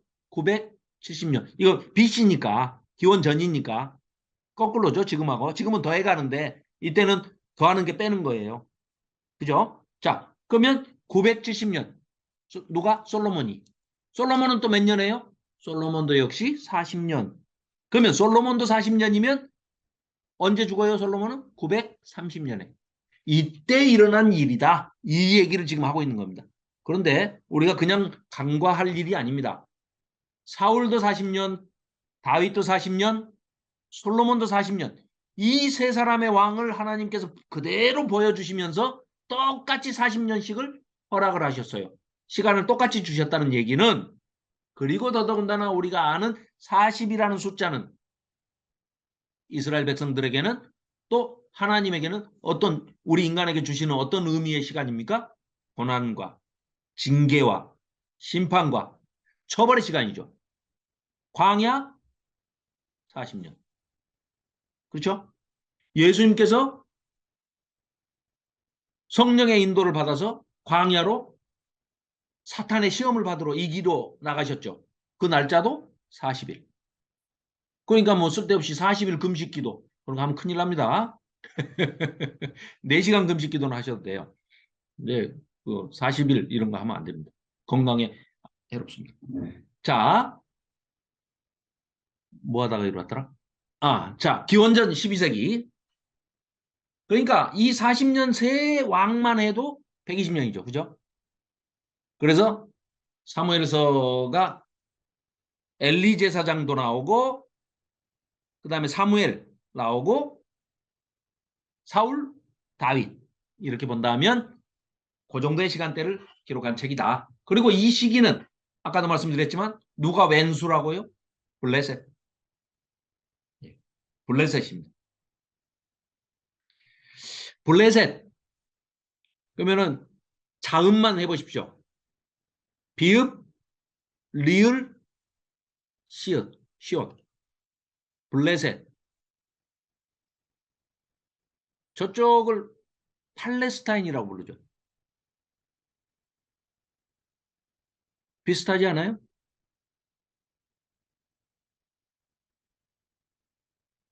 별로 재미가 없는 얘기인가? 자, 블레셋이 이때는 강자였어요. 블레셋이. 그러니까 이 족속이 계속해서 이스라엘이 지금 가나안 땅을 차지했는데 가나안 7족은 하나님이 물리쳐 주신다고 하셨잖아요. 그런데 이 족속한테만 계속 쫓아내지도 못하고 거꾸로 지배를 당하고 있고 이런 시기예요. 그래서 결국은 이스라엘이 기원전 1104년에 그러니까 사울이 들어오기 전 그때 어떻게 했습니까? 아벡이라는 곳에서 전투를 해가지고 그때 블레셋 족속하고 전쟁을 했는데 언약궤를 뺏겨버린다니까요. 그게 지난번 그 사무엘상 4장에 나오잖아요. 언약궤를 뺏겨버립니다. 나중에 누가 찾아온다고요? 아까 말씀드렸듯이 다윗이 기럇여아림에게까지 이제 언약궤가 굉장히 고생했어요.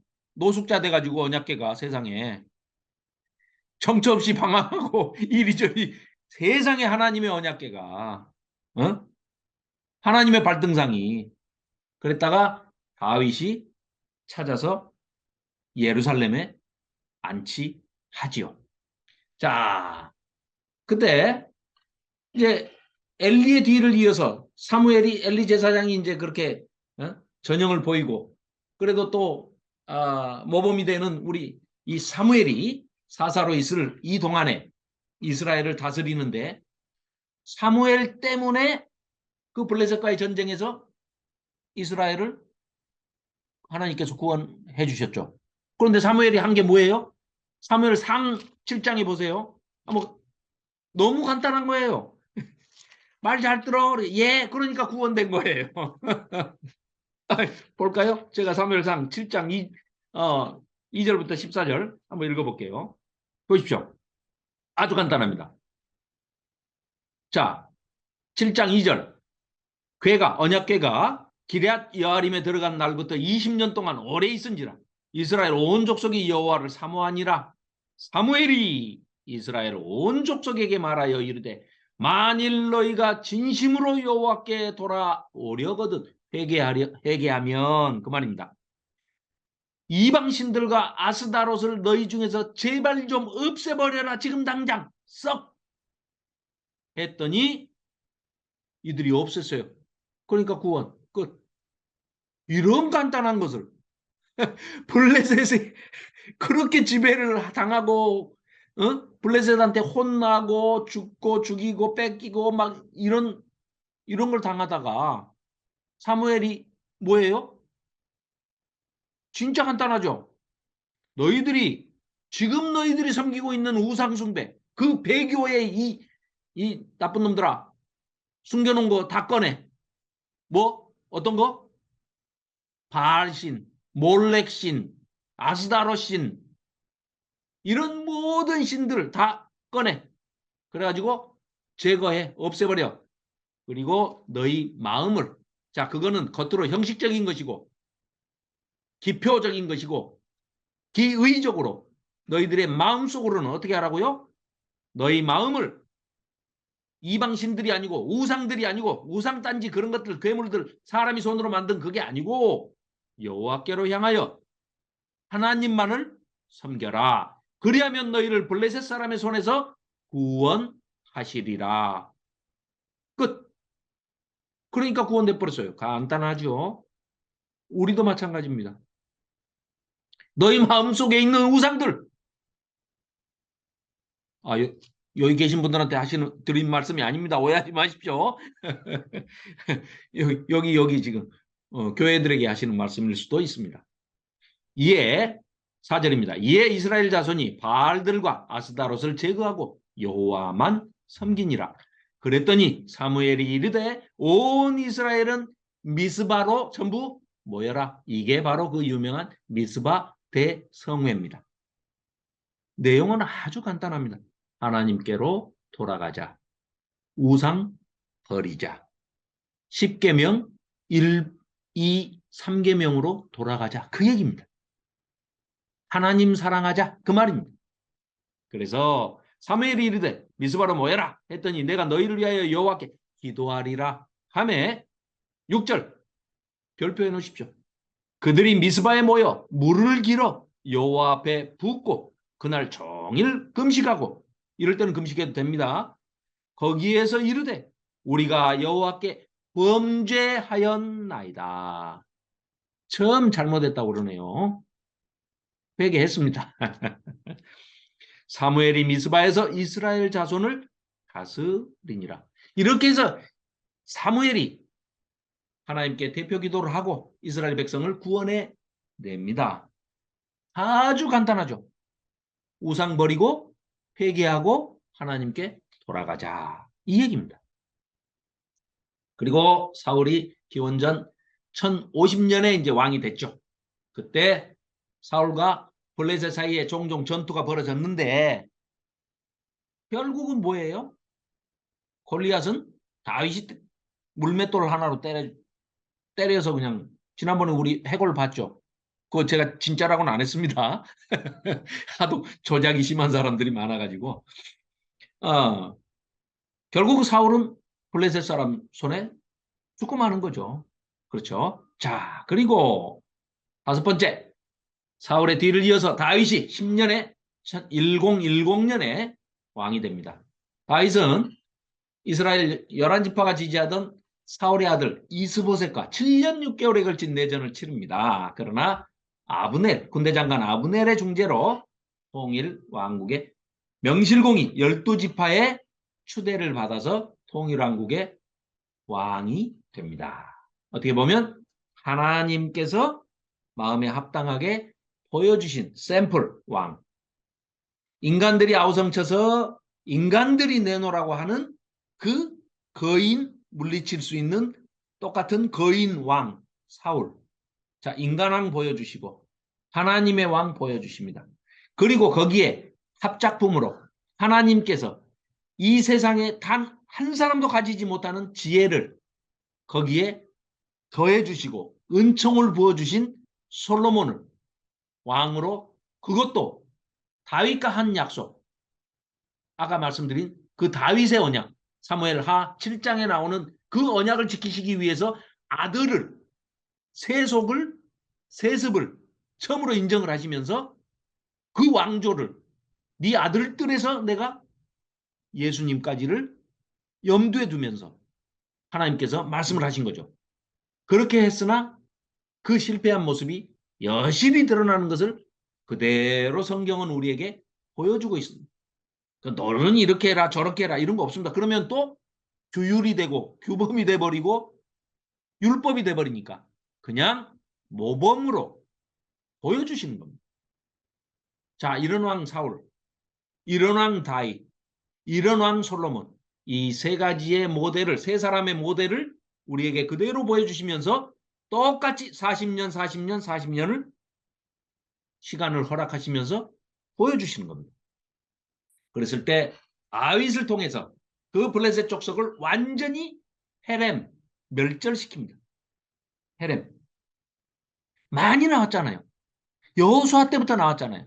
너희들이 가나안 땅에 들어가면은 틀림없이 그것들에게 동화되다 보면은 동거하고 동화되고 그러다 보면 변질된다. 그러니까 반드시 진멸하라. 죄에 대해서 진멸하라는 겁니다. 해냄을 해라. 전멸을 시켜라. 안 듣죠? 어떤 면에서 자기들이 하나님보다 더 자비롭다는 거예요. 또 짐승도 마음에 드는 것도 살려놔요. 사울이. 그런 인간의 욕망들을 따라가는 그런 짓들을 하는 거죠. 자, 그러나 다윗은 초창기에 잘 지킵니다. 나중에 타락을 하고 결국은 다윗도 피라미드 시스템에 무너지고 마는 거죠. 자, 그래서 다윗이 이스라엘을 통치하던 시기에, 그러니까 40년, BC 1010년부터 970년에, 그때는 이제 그 당시에 고대 중동에서는 절대 강자가 사라진 때여서 완전히 이 다윗이 적극적으로 하나님께서 약속하신 땅을 전부 다 찼습니다. 그래서 아주 적극적인 정복 전쟁을 해가지고 영토를 완전히 하나님이 약속하신 영토를 다 차지하고 확장을 합니다. 그리고 마침내 국제적인 강자로 어느 누구도 넘볼 수 없는, 두려워하는 그런 존재가 되고 왕국을 확고하게 튼튼하게 세워갑니다. 자, 이것은 다른 책들과의 그런 관계를 정리를 제가 해봤습니다. 자, 사사기에서는 아까도 설명 다 드렸던 겁니다. 그러니까 내용이 다 들으시면 바로 그냥 이해가 쏙쏙 되는 그런 내용들입니다. 자, 사사기는 왕정제도의 필요성을 복선으로 깔면서 강조를 했었죠. 그 사사시대의 혼란이 왕정제도를 통해서 해소될 수 있다라고 인간들이 자꾸 주장을 하고 하나님도 허용하실 뜻을 비추시면서 그러나 선지자를 통해서 경고. 너희들 이미 신명기 17장에 나온다니까요. 나중에 저 왕이 되면은 요거 해라. 안 듣잖아요. 사울 안 들었죠. 다윗 잘 듣다가 마지막에 좀 안 들어가지고 실패했죠. 솔로몬은 처음부터 맘먹고 안 들었죠. 이렇게 돼버렸다고요. 그 다음에 룻기는 그런 인간 왕이 탄생할 배경. 그러나 하나님은 그 너희들이 달라는 왕 그 너머에 인류를 구원한 구속사적인 복음, 기쁜 소식, 유앙겔리온이 되시는 우리의 구주 메시아 예수 그리스도까지 염두에 두시고 그 모델로 다윗을 세우시고 다윗의 언약, 아까도 말씀드렸죠. 세 가지 중요한 그 언약 중에 다윗 언약 마지막에 세 번째 사무엘하 7장에 나오는 다윗의 아들은 내 아들이 되고 그 아들은 나를 아버지라 부르고 나는 그의 아버지가 될 것이다. 그는 내 아들이 될 것이다. 하니까 다윗의 아들이 내 아들이다. 진짜 하나님의 아들 하나님을 보내주시는 거죠. 거기까지를 먼 미래까지를 내다보시는 거죠. 3000년 후의 일을 말씀하고 계시는 겁니다. 이때가 기원전 1000년이니까. 그렇죠? 네.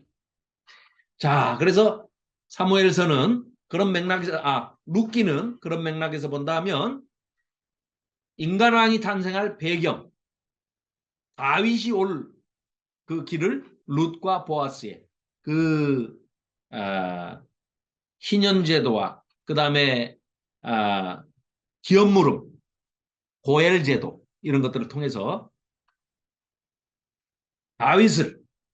다윗이 인간왕으로 올 길을 설명해주고 그 너머에 뭐예요? 우리는 이제 신약까지를 다 알고 있기 때문에 예수님의 이야기까지 연결이 된다는 것을 우리는 알고 있는 거죠. 그러니까 우리가 가지고 있는 이 신학은요, 유대인들 신학을 다 합한 것보다 훨씬 수준이 높은 겁니다. 그리고 지금 여기 여기 계신 분들은 지금 상당한 그 신학으로 따지면 상당히 이 고급진 수준 높은 신학을 지금 하고 계시는 겁니다. 믿으셔도 됩니다. 저는 뭐 별 볼 일이 없지만 그래도 그 내용은 믿을만 합니다. 라고 자부심을 가지면서 자, 그리고 사무엘서는 왕정제도가 확립되는 과정을 누구를 통해서요? 엘리 제사장과 그 뒤를 잇는 엘가나 가정에 태어난 한나의 서원기도를 통해서 나시린으로 바쳐진 사무엘을 통해서 그 사무엘을 통해서 또 사무엘 7위 기간을 통해서 왕들이 인간왕들이 세워지는데 아까도 말씀드렸듯이 세 사람의 왕들에게 40년의 똑같은 기간을 주고 사울 인간이 세운 왕 사울 물론 하나님의 기름 부음이 있으셨지만 인간들이 흡족해 할 만한 왕 사울을 세우시고 두 번째 하나님께서 흡족해 하시는 인간왕 다윗을 세우시고 그리고 거기에 아담에게 주었던 그런 인류 최초의 지혜를 부어줬던 그런 지혜를 솔로몬에게 부어서 그렇게 큰 복을 주셨지만 결국은 하나님의 말씀에 순종하지 아니함으로 인해서 신정 안에서의 왕정을 이룬 게 아니라 완전히 타락한 인간왕의 피라미드 체제를 이루어가는 그런 솔로몬의 모습까지 이게 다 보여주는 거죠. 자, 그래서 그게 사무엘서고 열왕기서는 역시 이제 솔로몬이 주된 저기가 되는데 왕정 제도가 어떻게 펼쳐지며 그 왕정 제도의 미래 끝은 어떻게 되느냐?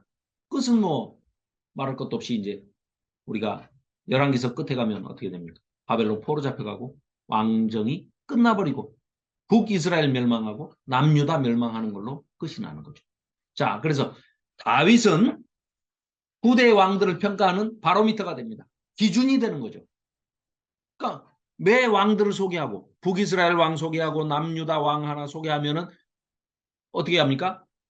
북이스라엘은 여로보암의 길로 갔더라. 북이스라엘은 따질 거 없습니다. 20명 왕이 전부 다 나빠요. 그러니까 19명 다 나쁘니까 그거 따질 거 없어요. 100%입니다. 퍼펙트하게 다 나쁜 놈들이에요.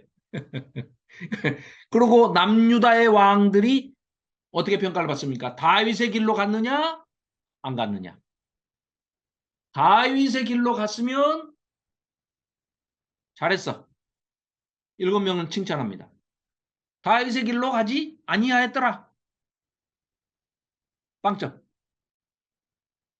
이런 평가의 기준 노릇을 합니다.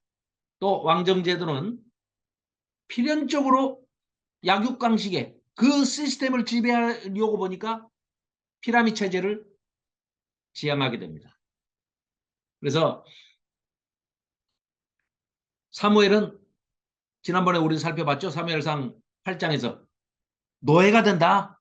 인간 왕은 빼앗는 자다. 탈취해가는 자다. 너희 아들도 뺏어가고 딸도 뺏어가고 물건도 뺏어가고 농사 지어놓은 것도 뺏어가고 다 뺏어간다. 동물까지 심지어 다 뺏어간다. 얘기하죠. 경고를 하는 거죠.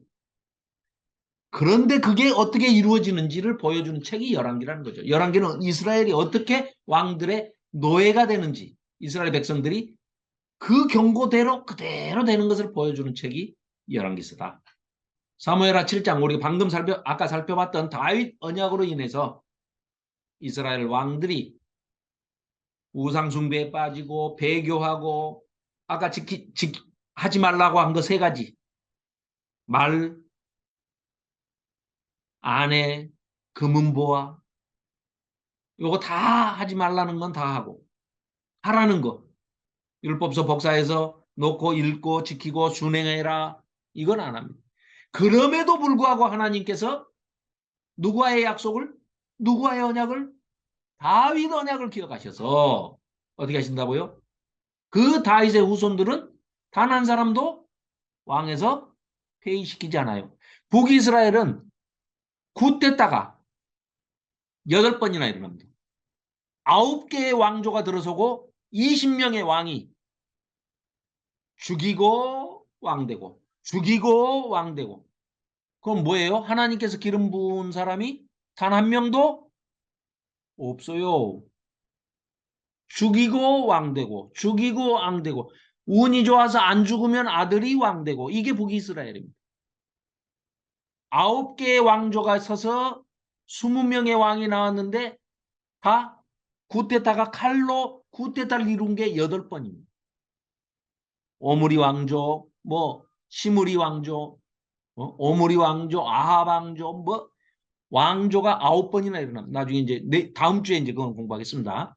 자, 그러나 남유다는 하나님께서 다윗 언약으로 인해서 신실하신 하나님께서 그 언약을 기억하시고 왕조를 보존해 주시죠. 자, 다시 이제 마무리하겠습니다.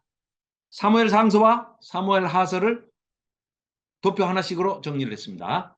자, 이건 사무엘 상서입니다. 자, 1장부터 7장까지는 왕정을 준비하는 과정을 설명하고 있는, 기록하고 있는 책입니다. 이게 바로 마지막 선지자, 마지막 사사인 사무엘이 어떻게 활약을 하는지 그걸 보여주고 있죠. 다음, 이 책은 그래서 1장부터 7장까지는 옛 질서, 하나님이 통치하시던 신정 통치의 방식 그대로 그 질서를 유지해 왔는데 그게 종식을 하는, 마감을 짓는 그런 내용입니다. 물론 장소는 가나안 땅에 들어가서죠. 8장부터 15장까지는 초대왕 사울이 등극을 했는데 어떻게 등극을 하게 되고 어떻게 실패를 하는지 그 과정을 그리고 있습니다. 그리고 16장부터 31장까지는 사울의 몰락과 다윗이 일어나는 다윗의 발흥을 얘기하고 있습니다. 이것은 새로운 왕조, 즉 우리가 지난주에도 말씀드렸지만 일대 전환의 책이다. 사무엘서는. 왜요? 왕정 정치에서 신정 정치에서 왕정 정치로 바뀌는데, 좀 더 자세히 설명을 하자면 신정 안에서의 왕정 정치다. 즉 하나님이 세우신 그 질서를 인간들이 거부하고 마감하고 인간 왕을 주십시오 해가지고 하나님께서 들어주시는데 새 질서를 시작하십니다. 반드시 신정 안에서의 왕정을 허락하신 것이지, 니들 멋대로 해라 라고 하니까 어떻게 돼버린다고요? 기름 부음 없이 인간을 쳐 죽이고 왕을 죽이고 해서 9개 왕조가 20명의 왕으로 끌고 나가는 게 북이스라엘입니다. 그걸 그대로 보여주는 겁니다. 네 멋대로, 너희들 멋대로. 북이스라엘은 단 한 명도 하나님이 세우신 왕이, 기름 부으신 왕이 없습니다. 그걸로 그대로 보여주는 책이 이렇다 하는 얘기입니다. 그래서 가장 또 우리가 사무엘상서에서 기억해야 할 구절은 사무엘상 2장 30절과 그리고 13장 14절. 제가 이제 PPT는 올려놓겠습니다. 15장 22절과 23절. 이런 내용들은 전체적인 맥을 이렇게 이제 이어가다 보면 꼭 우리가 또 다 아는 내용들입니다. 제가 15장 22절, 23절 한번 읽어보겠습니다. 다 아시는 내용이죠. 사무엘이 이르되 여호와께서 번제와 다른 제사를 그의 목소리를 청종하는 것을 좋아하심같이 좋아하시겠나이까? 이건 뭐예요? 사울이 제사를 지가 사무엘 기다리다가 못 기다리고 그냥 드려버렸을 때 하는 얘기입니다. 순종이 제사보다 낫고 듣는 것이 순양의 기름보다 나으니 이는 거역하는 것은 점치는 죄와 같고 완고한 것은 사신 우상에게 절하는 죄와 같음이라. 왕이 여호와의 말씀을 버렸으므로, 하나님 말씀을 사울이 네가 버렸으니까 여호와께서도 너 사울 왕을 버려 왕이 되지 못하게 하셨나이다. 끝. 그래서 다윗에게 기름을 부으신 거예요. 그렇죠? 이런 내용들, 핵심적인 내용들은 제가 PPT를 올려놓겠습니다. 자, 사무엘 하서, 오늘 공부한 것을 한 장의 도표로 정리를 해서 맥을 짚어보면 이렇습니다. 자, 1장부터 10장까지. 왜 10장에서 끊어지느냐? 11장에 그 유명한 밧세바 사건이 나오거든요. 그래서 1장부터 10장까지가 다윗의 승승장구한 성공 스토리가 나옵니다. 그러나 11장에 다윗이 타락을 하게 되고 죄를 하나님 앞에 범하게 됩니다. 그래서 다윗의 위기의 순간들이 20장까지 나오죠. 그리고 뒷부분에 마치 부록처럼 21장부터 24장까지 다윗의 노래가 나오고 다윗의 기도가 나옵니다. 그런데 지난번에도 잠깐 말씀드렸지만 다윗의 노래가 1편, 2편이 나와요. 두 개가 그대로 나란히 배치가 되어 있습니다. 마치 21장부터 24장까지는 이 사무엘서의 저자가 의도를 가지고 굉장히 치밀한 구성으로 배치를 해놓은 것을 우리가 성실하게 읽어보면 깨달을 수가 있습니다. 그래서 결론은 뭐냐? 다윗 너도 그 왕조도 하나님께서 선물로 주신 것이지 네가 잘해서 한 게 아니다. 너를 위해서 그 왕조를 세우기 위해서 하나님께서 붙여주신 동역자, 그 숫자가 37명의 그 다윗의 옆에 있었던 참모들의 이름들이 나오는데 하나님께서 동역자라고 얘기를 하죠. 그들의 명단이 쫙 나옵니다. 그 얘기는 뭐예요? 결국은 다윗도 얼마든지 하나님께서 폐위시키실 수 있었지만 다윗을 통해서 그 왕조를 이어나가고 다윗이 마치 그 이스라엘 백성뿐만 아니라 우리 교회를 이루는 성령이 거하시는 우리가 하나하나 세워져가는 성전으로서의 교회, 우리가 앙망하는 그런 메시아 예수 그리스도가 다윗의 아들로 오시는 그 길까지도 예표하시고 우리에게 보여주시는 그 대표적인 인물로 다윗을 선택하시고 은혜를 주셨다. 그리고 이 모든 것을 하나님께서 이루어 주신 것이다. 그래서 이 새로운 질서에 참된 본질은 어떤 것이냐? 결국은 오직 하나님만이 우리의 왕이시고 우리의 참된 재판관이시고 우리의 참된 구원주시고 우리의 아버지 되신다. 우리는 다윗 언약처럼 하나님께서 다윗의 아들은 내 아들이 되고 나는 그의 아버지가 된다 라고 하셨듯이 지금 이 순간을 살아가는 우리도 그 아까 세 가지 중요한 언약 아시다마다 예, 아브라함에게 주셨던 그 언약과 그리고 시내산 언약 모세를 통해서 시내산 언약을 주셨고 세 번째 다윗에게 주신 이 언약 사무엘 하서 7장에 나온 이 언약처럼 우리에게 아버지가 되주시고 우리를 자녀 삼아 주시는 그런 그 복을 은혜를 주셨다는 것을 우리가 늘 마음 깊이 깨닫고 또한